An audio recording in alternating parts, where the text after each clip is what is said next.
pjesë, domethënë administrative që kur ndahet pasurisë kur shkojnë te notarët duhet të nënshkruajnë edhe motrat. Por nëse motrat ato nuk janë, domethënë barra mbi apo pasuria mbi trashëgimlënësit e sajna, ku ne ka lënë për shemb trashëgimlënës që i ka lënë fëmijët dhe burrin e sajna.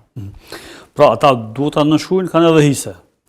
Po kanë, jo, esenca është që momentin që të nënshkruajnë kanë edhe hise. Kanë edhe hise. Po absolut. Por zakonisht çka ndodh te ne, edhe pse unë nuk ju tham për shembull heqin dorë. Femrat zakonisht heqin dorë nga pasuria, nga trashëgimia.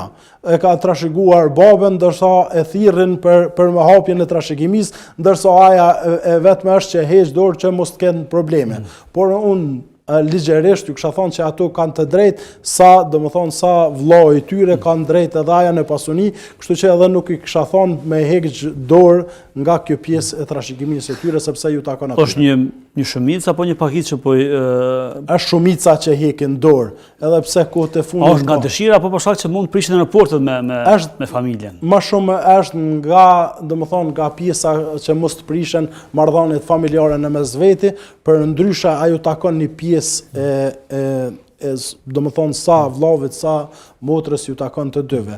Kështu që ju hiken dorë nga hisja vet duke ja lënë atë hisë vllaut. E kur të vdesin prind, atëherë edhe vllaznia ndryshojnë momentin e marrjes pasurisë apo trashëgimisë, të tërësisë së masës trashëgimore nga babaja apo nana, edhe i largojnë motrat. Andaj kështu që për mi majt këtë pjesën e dashurisë e lidhjes mos t'i nënshkruajnë. Pra, në farforme, po kuptojmë që motrat janë të interesuar të jenë pjesë e trashëgimisë, por frika që mund prishen në raportet, në farforme pa dashje, po tërhiqet prej asaj që takon. Ku është problemi? Nuk kanë punu, nuk po punon shoqëria kosovare që m'ia bë me dije që çikës, pra motrës e takon hisja.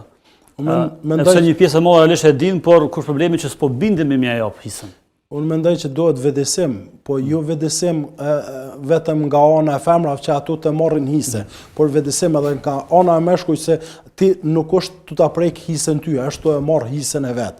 Unë thash momentin që vdes prindit, hisja ndahet në mënyrë të barabartë. Nëse ti ke kontribu ma shumë për shkak se motra është martuar dhe ti ke kontribuar atë pasuri, aja pasuri veçohet, trashëgohet veç aja masa trashëgimore të cilat e kanë lënë të prind.